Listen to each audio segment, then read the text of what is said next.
Bismillahirrahmanirrahim. Assalamualaikum warahmatullahi wabarakatuh. Selamat datang di dunia TK. Nah, apa kabar teman-teman semua sesama guru PG PAUD dan TK dan juga bunda-bunda di rumah yang memiliki anak TK dan juga PAUD. Di video kali ini Bu Ulfa akan membagikan urutan untuk belajar menulis yang lebih memudahkan. Nah, sebelum kita lanjut video ini, yang belum subscribe silahkan subscribe channel Dunia TK. Nah, yang pertama bunda-bunda, seringkali kita melakukan kesalahan untuk menulis mulai dari huruf A. Padahal anak-anak itu belum tahu huruf itu bagaimana buat lingkaran, bagaimana garis lurus, bagaimana garis miring. Nah, untuk itu ikuti tahap-tahapan yang akan Bu Ulfa bagikan berikut ini. Nah, urutan untuk belajar menulis yang lebih memudahkan. Yang pertama adalah scribbles. Ya, ini ya, scribble itu adalah coret-coretan. Jadi kita ajak anak PG PAUD atau anak TK atau anak-anak usia balita untuk coret-coret. Gak apa-apa bunda-bunda dicoret dindingnya. Salah, gak boleh. Jangan coret-coret dinding, tapi berilah buku atau apapun yang bisa dicoret oleh anak-anak. Nah, itu adalah hal yang bagus untuk melatih motorik kasar dari motorik halus dari anak, gitu ya. Nah, ini dia yang pertama, ajari untuk mencoret-coret. Setelah anak bisa menggenggam pensil dalam rangka mencoret-coret tadi, maka masuk ke langkah yang kedua. Nah, di tahapan yang kedua, anak kita ajarkan garis menegak seperti ini ya bunda-bunda. Ini namanya adalah garis menegak, garis lurus. Ya, garis lurus atau di matematika disebut sebagai garis vertikal, ya kan? Nah, setelah tahu garis menegak, maka masuk ke garis melintang seperti ini. Ini garis melintang atau di matematika disebut sebagai garis horizontal. Gitu ya. Nah, setelah anak tahu garis menegak dan garis melintang atau garis vertikal dan garis horizontal, maka kita latih anak-anak untuk menghubungkan dua garis. Seperti ini ya. Ini bukan tambah tapi menghubungkan garis melintang dan juga garis menegak. Seperti gambar ini. Ini tahapannya.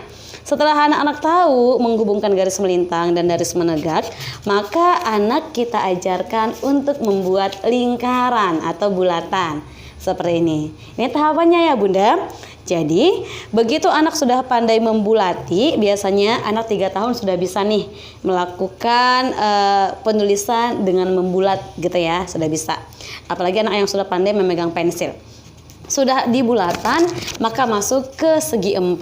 Di segi 4 ini kan ada terdiri 4 garis lurus, ya kan? Menghubungkan garis lurus. Begitu. Ini kemampuan untuk anak usia 4 tahun memang sudah bisa menuliskan seperti ini. Gitu ya, ini masih menghubungkan garis lurus. Lalu setelah anak sudah bisa membuat segi 4, lalu masuk dia ke bagian menyerong. Ini bahasa Malaysia ya bunda, ini sebenarnya garis miring. Nah, 2 garis miring. Udah pandai buat segi 4 tadi, menghubungkan garis lurus, baru masuk kita ke garis miring atau menyerong. Seperti itu. Setelah bisa menyerong, maka kita hubungkan tuh garis miringnya. Nah, ini disebut sebagai palang atau garis silang kalau kita bahasa Indonesianya. Ya kan? Setelah ini bunda, maka langkah berikutnya adalah menulis segitiga.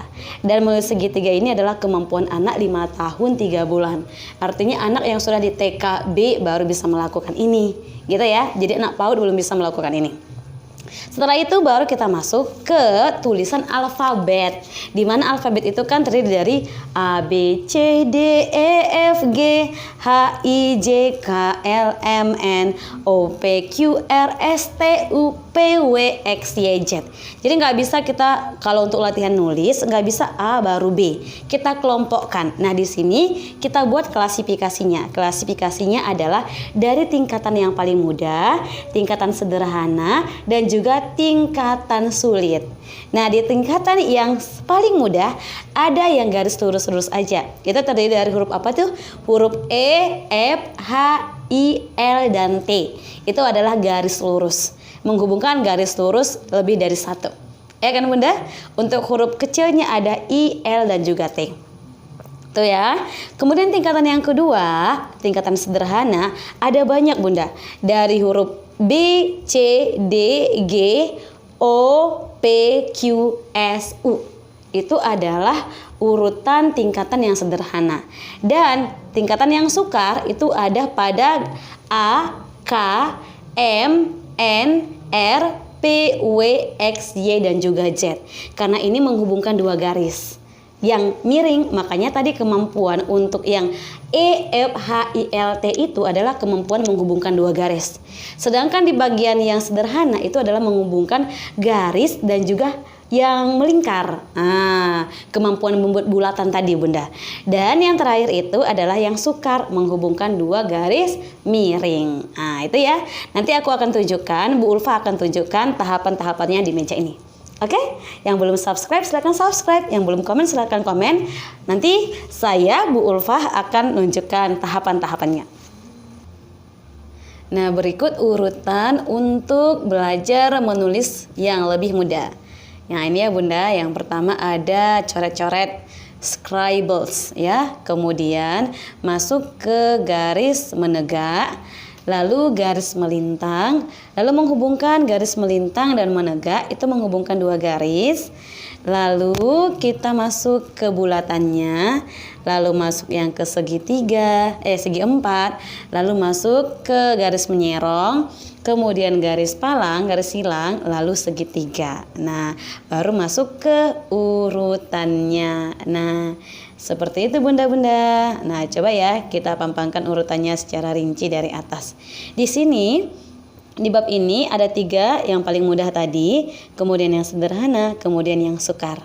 Oke, yuk kita lihat gambarannya dari awal sampai akhir untuk keseluruhannya.